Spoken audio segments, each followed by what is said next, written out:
കേരളത്തിൽ അടുത്ത കുറച്ചു ദിവസങ്ങൾ ശക്തമായ മഴയും ഇടിമിന്നലും തുടരാൻ സാധ്യതയുണ്ടെന്ന് കേന്ദ്ര കാലാവസ്ഥാ വകുപ്പ് മുന്നറിയിപ്പ് നൽകി. സംസ്ഥാനത്തിന്റെ വിവിധ ഭാഗങ്ങളിൽ ബുധനാഴ്ച വരെ ഒറ്റപ്പെട്ട ശക്തമായ മഴ ലഭിക്കാമെന്നാണ് പ്രവചനം. തെക്കൻ കേരളത്തിലും മധ്യ കേരളത്തിലും മഴയുടെ ശക്തി കൂടുതലായിരിക്കുമെന്നാണ് വിലയിരുത്തൽ. മഴയ്ക്കൊപ്പം ശക്തമായ കാറ്റിനും ഇടിമിന്നലിനും സാധ്യതയുള്ളതിനാൽ പൊതുജനങ്ങൾ അതീവ ജാഗ്രത പാലിക്കണമെന്ന് അധികൃതർ നിർദ്ദേശിച്ചു. പത്തനംതിട്ട, ആലപ്പുഴ, കോട്ടയം, ഇടുക്കി, എറണാകുളം, തൃശൂർ ജില്ലകളിൽ ശക്തമായ മഴ ലഭിക്കാനിടയുണ്ടെന്ന് കാലാവസ്ഥാ വകുപ്പ് അറിയിച്ചു. ഇതിന്റെ അടിസ്ഥാനത്തിൽ ഈ ജില്ലകളിൽ യെല്ലോ അലർട്ട് പ്രഖ്യാപിച്ചിട്ടുണ്ട്. സാധാരണയേക്കാൾ കൂടുതൽ മഴ കുറഞ്ഞ സമയത്തിനുള്ളിൽ ലഭിക്കാനിടയുള്ള സാഹചര്യമാണ് നിലവിലുള്ളത്. മലനിരകളോട് ചേർന്ന പ്രദേശങ്ങൾ, താഴ്ന്ന മേഖലകൾ, നദീതീരങ്ങൾ എന്നിവിടങ്ങളിലുള്ളവർ പ്രത്യേക ജാഗ്രത പാലിക്കണമെന്നും മുന്നറിയിപ്പിൽ പറയുന്നു. മഴയ്ക്കൊപ്പം ഇടിമിന്നലിനും മണിക്കൂറിൽ 40 മുതൽ 50 കിലോമീറ്റർ വരെ വേഗത്തിൽ ശക്തമായ കാറ്റ് വീശാനുമുള്ള സാധ്യതയും കാലാവസ്ഥാ വകുപ്പ് ചൂണ്ടിക്കാട്ടി.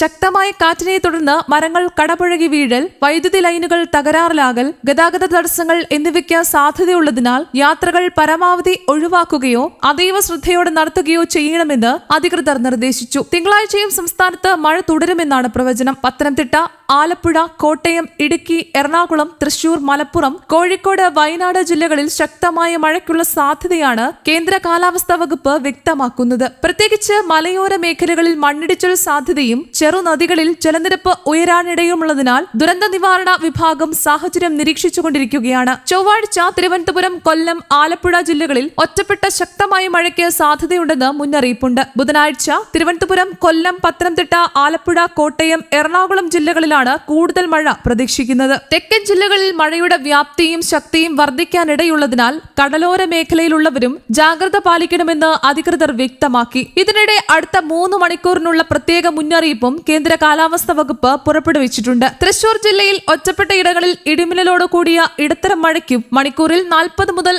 60 കിലോമീറ്റർ വരെ വേഗത്തിൽ ശക്തമായ കാറ്റിനും സാധ്യതയുണ്ടെന്നാണ് അറിയിപ്പ്. ഇതിന്റെ അടിസ്ഥാനത്തിൽ തൃശൂരിൽ അടുത്ത 3 മണിക്കൂറിലേക്ക് ഓറഞ്ച് അലർട്ട് പ്രഖ്യാപിച്ചിട്ടുണ്ട്. കാലാവസ്ഥ പെട്ടെന്ന് മോശമാകാൻ സാധ്യതയുള്ളതിനാൽ ജനങ്ങൾ സുരക്ഷിത ഇടങ്ങളിൽ തുടരണമെന്ന് നിർദ്ദേശമുണ്ട്. സംസ്ഥാനത്ത് കാലവർഷ മുന്നേറ്റത്തിനായുള്ള അനുകൂല സാഹചര്യം നിലനിൽക്കുന്നുണ്ടെങ്കിലും കാലവർഷം കേരളത്തിലെത്തുന്ന തീയതി സംബന്ധിച്ച് ഇതുവരെ കൃത്യമായ പ്രഖ്യാപനം കാലാവസ്ഥാ വകുപ്പ് നടത്തിയിട്ടില്ല. എന്നാൽ അറബിക്കടലിലും ബംഗാൾ ഉൾക്കടലിലും രൂപപ്പെട്ട അന്തരീക്ഷ വ്യതിയാനങ്ങൾ മഴ ശക്തമാക്കുന്ന ഘടകങ്ങളാണെന്ന് വിദഗ്ധർ വ്യക്തമാക്കുന്നുണ്ട്. കേരളത്തോട് ചേർന്ന സമുദ്രമേഖലകളിലും മോശം കാലാവസ്ഥ തുടരാനാണ് സാധ്യത. തമിഴ്നാട് തീരം, ഗൾഫ് ഓഫ് മാന്നാർ, കന്യാകുമാരി മേഖല, മാലിദ്വീപ് പരിസരം, തെക്കുകിഴക്കൻ അറബിക്കടൽ, തെക്കു പടിഞ്ഞാറൻ അറബിക്കടൽ, തെക്കൻ ബംഗാൾ ഉൾക്കടൽ, തെക്കൻ ആന്ധ്രാപ്രദേശ് തീരം, അതിനോട് ചേർന്ന തമിഴ്നാട് തീരം, വടക്കൻ ആന്ധ്ര തീരം എന്നിവിടങ്ങളിൽ മണിക്കൂറിൽ 40 മുതൽ 50 കിലോമീറ്റർ വരെയും ചില സമയങ്ങളിൽ 60 കിലോമീറ്റർ വരെയും വേഗത്തിൽ ശക്തമായ കാറ്റ് വീശാനിടയുണ്ടെന്ന് മുന്നറിയിപ്പുണ്ട്. ഈ മേഖലകളിൽ കടൽ അതിശക്തമായി പ്രക്ഷുബ്ധമാകാനും സാധ്യതയുണ്ട്.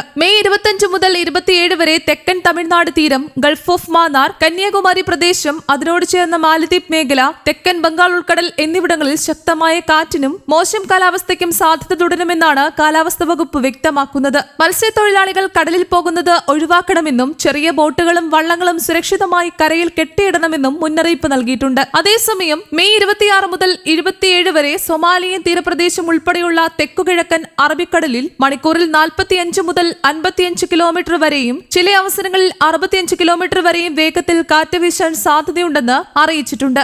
സമുദ്രയാത്ര നടത്തുന്ന കപ്പലുകൾക്കും മത്സ്യബന്ധന ബോട്ടുകൾക്കും അതീവ ജാഗ്രതാ നിർദ്ദേശമാണ് നൽകിയിരിക്കുന്നത്. ശക്തമായ മഴയും കാറ്റും തുടരാനിടയുള്ളതിനാൽ താഴ്ന്ന പ്രദേശങ്ങളിലുള്ളവർ ജലനിരപ്പ് ഉയരുന്നത് നിരന്തരം ശ്രദ്ധിക്കണം. വൈദ്യുതി അപകടങ്ങൾ ഒഴിവാക്കാൻ പൊട്ടിവീണ വൈദ്യുതി ലൈനുകൾക്ക് സമീപം പോകരുതെന്നും ഇടിമിന്നൽ സമയത്ത് തുറസായ ഇടങ്ങളിൽ നിൽക്കരുതെന്നും ദുരന്ത നിവാരണ അതോറിറ്റി നിർദ്ദേശിച്ചു. News desk, Kerala Kaumudi.